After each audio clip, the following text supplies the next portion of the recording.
grant, the now canceled contribution agreement with the WE organization to administer this program, and my personal involvement with the organization.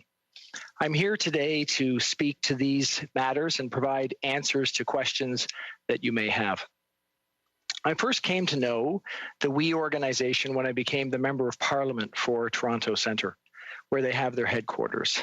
I attended numerous student events at their offices and came to understand and appreciate their work on behalf of Canadians, both in Canada and abroad. My daughter Claire spoke at WE events, among other venues, about her book documenting the lives of refugee girls. She was never compensated for any of her speeches. All of the proceeds from the book she wrote went to provide university education for refugee girls. Grace, who joined our family from Uganda in 2010 and who we've raised as our daughter, worked as an unpaid co-op student at the WE organization in February and March 2019 while pursuing a community development degree at university. After graduation, in July 2019, she was hired for a 1-month position with WE, and then after that was offered a 1-year contract as an administrative assistant in their travel department. That contract concludes at the end of August this year. In the summer of 2017, my wife and my daughter Claire traveled to Kenya to learn about WE school projects. Later that same year, I traveled with my family to Ecuador to see and participate in WE's humanitarian work there. In recent days, our family has conducted a review of our personal records, and we found documentation to confirm our payment of expenses for these 2 trips, including flight and personal hotel costs of approximately $52,000. However, we were unable to locate receipts for any expenses related to WE programming, including accommodation. This was to my surprise. Yesterday, I asked my assistant to reach out to the WE organization regarding these trips and for them to provide me with the amount of total expenses incurred. Today, I wrote a check in payment of $41,366. I expected and always had intended to pay the full cost of these trips, and it was my responsibility to make sure that was done. Not doing so, even unknowingly, is not appropriate. I want to apologize for this error on my part. My practice has always been to personally pay for expenses incurred in my role as finance minister whenever I've believed there to be any perception of potential personal benefit. The error this time, even though I was not traveling in my role as minister, should not have happened. I can also confirm that my family made 2 significant donations to the WE organization, each for $50,000. My wife made one in April 2018 to support students in Canada, and another one in June of this year to support COVID-19 relief in Kenya and in Canada. The work that we and organizations like them do is important to me. For over a decade, my family has been passionate about education efforts in Africa and in Canada. After our family sponsored Grace to come to Canada for her education, and before I ran for office, our family led the development of a girls' school in Kakuma refugee camp in Kenya. And over the last 3 years, our family has personally committed over $1 million to help refugee students from Kenya continue their education here in Canada. As I've stated previously, I participated in deliberations on the Canada Student Service Grant Program.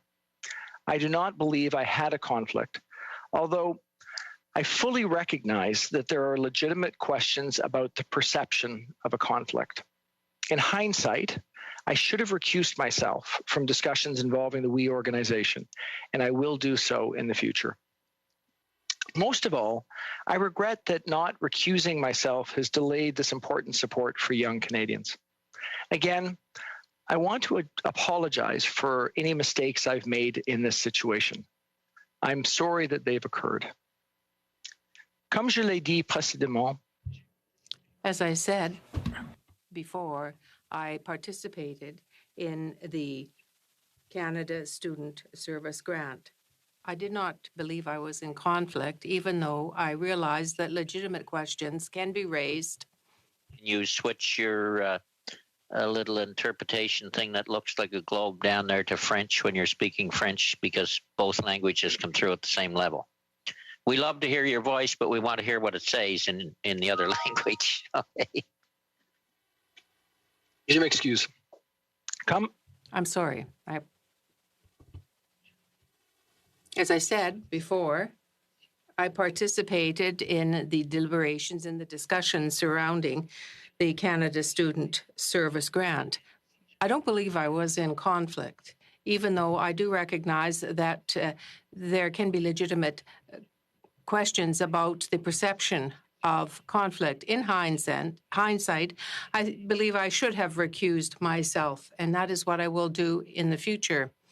I particularly regret not having recused myself means that this has slowed down the program for young Canadians. Once again, I apologize for the errors that I made in this situation. I'm very sorry that this has happened. Formally asked the Ethics Commissioner to review this information. Je m'excuse. Excuse me. Earlier today, I formally asked the Ethics Commissioner to review this information as part of his examination. In order to provide this committee with an understanding of my role in the development and administration of the Canada Student Service Grant, I'd like to provide you with a timeline of events. Since early March, our government has been working to roll out Canada's largest peacetime investment, and doing so at a speed and a scale to meet the rapidly evolving nature of this crisis. We've worked to deliver a comprehensive set of over 70 different measures that are delivering targeted support to meet the needs of millions of Canadians. La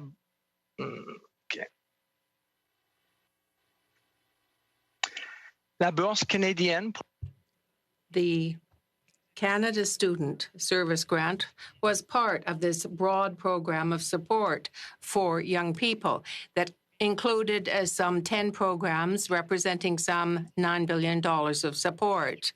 There was also the Canada Student Benefit, another initiative to double the Canada Student Bursary. These are part of the many decisions that I have taken, financial decisions, since the outset of the pandemic, to react very rapidly, to provide support for workers, for the older people in Canada, for the Aboriginal, Indigenous communities, and others. I would like to take the committee in detail through how this particular decision was approached by myself, my office, and officials to the best of my knowledge. In early April, shortly after we'd finished rolling out a broad range of supports, including the Canada Emergency Response Benefit, the CERB, our government began to think about the next set of challenges that lay ahead for Canadians. Our government recognized that post-secondary students were about to complete their school year and would be needing opportunities over the course of the summer. Opportunities that would help them pay for tuition and living expenses during the school year, but also opportunities for invaluable skill-building experiences.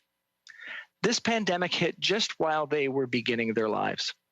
My colleagues and I knew that we had to do something to make sure their dreams weren't derailed and that they could continue to pursue their education. Most of all, Canada's in the midst of a national crisis, and our government recognized that students could play an important role in supporting Canada's extraordinary response to this pandemic. On the evening of April 5th, I had a call with the Prime Minister to discuss these and other issues. We identified the need to consider measures to support students and discussed how the Canada Service Corps and Canada Summer Jobs Program were areas of possible policy work to address this need. I spent that night thinking in detail about this issue. The next morning, I tasked my officials and my ministerial team to begin engaging across government and brainstorm different options to support students. My office and Department of Finance officials began working with other government departments to develop these ideas and to reach out to youth organizations in order to get a better sense of the challenges that the young people they serve were facing. On April 7th, the WE organization was one of at least a dozen organizations that were contacted as part of this engagement effort.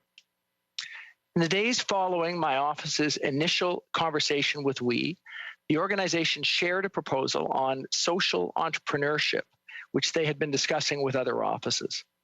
The WE organization had sent this proposal to me, but I didn't review or respond to the proposal at that time.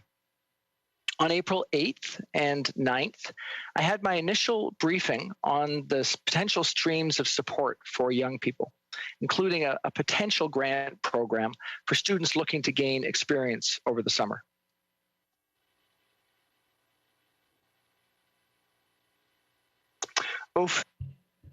As we continue to develop the various levels of support, this was identified, the Canada Student Service Grant was identified as a particularly good choice, parallel to the development of the other types of support that were being developed for young people. The public servants examined the various measures under a broad program of Canada Youth Services for the summer.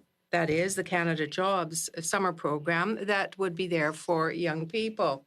We wanted to have a system that would follow the hours of service, that would place people in appropriate positions and have a continuity of follow-up. As part of a briefing on April 18th, officials raised that a partnership with the private sector or not-for-profit sector may be necessary in order to successfully administer such a program. Officials raised We Charity, among other organizations, as an example of groups that were already doing similar work. This was the first time that I'd been involved in any discussion related to We Charity and what would become the Canada Student Service Grant. As part of my briefing materials, my officials appended a copy of WE's social entrepreneurship proposal, indicating that other departments had begun engaging on the file. I understand that in the following days, we reached out to my office regarding their initial discussions with Employment and Social Development Canada and shared a second proposal. My office continued discussions with We Charity about how different types of student programming could be administered. On April 21st, I verbally approved my department's recommendations on the broad parameters of the Canada Student Service Grant, including the potential involvement of a third party. To be clear, no third party, such as we, was chosen or directed within this approval. From that point onwards, Employment and Social Development Canada took the lead, including the public service announcement that We Charity be brought on as an administrator. With that said, as Minister of Finance, I'm responsible for all funding provided under the Public Health Event of National Concern Payments Act. As such, it's important that finance officials track every dollar authorized to ensure that they're allocated appropriately. I would expect that the department and my office would remain engaged in the design of the program in collaboration with Employment and Social Development Canada, the Privy Council, and the Prime Minister's office. For complete transparency, I note that on Sunday, April 26th, I spoke with Craig Kielburger. I know that we would have broadly discussed the impact of the COVID-19 pandemic. He did not raise the Canada Student Service Grant, nor did I. On May 5th, Minister Chagger presented her initial proposal for Canada Student Service Grant, including We Charity as the preferred administrator at the COVID-19 Cabinet Committee. I was not in attendance and did not discuss the proposal with officials or cabinet colleagues prior to it being presented. I was briefed on the outcome of that meeting 2 days later, on May 7th, noting that the proposal would then be moving to be discussed at full cabinet. The final decision on the Canada Student Service Grant was presented to full cabinet on May 22nd.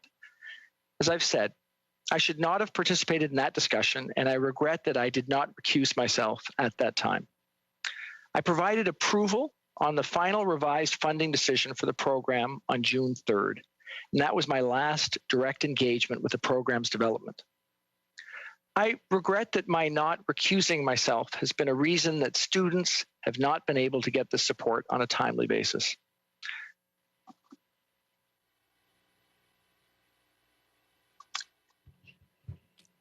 As I've already said, I do regret the fact that I did not recuse myself, and that is the reason, one of the reasons why students have not gotten timely support.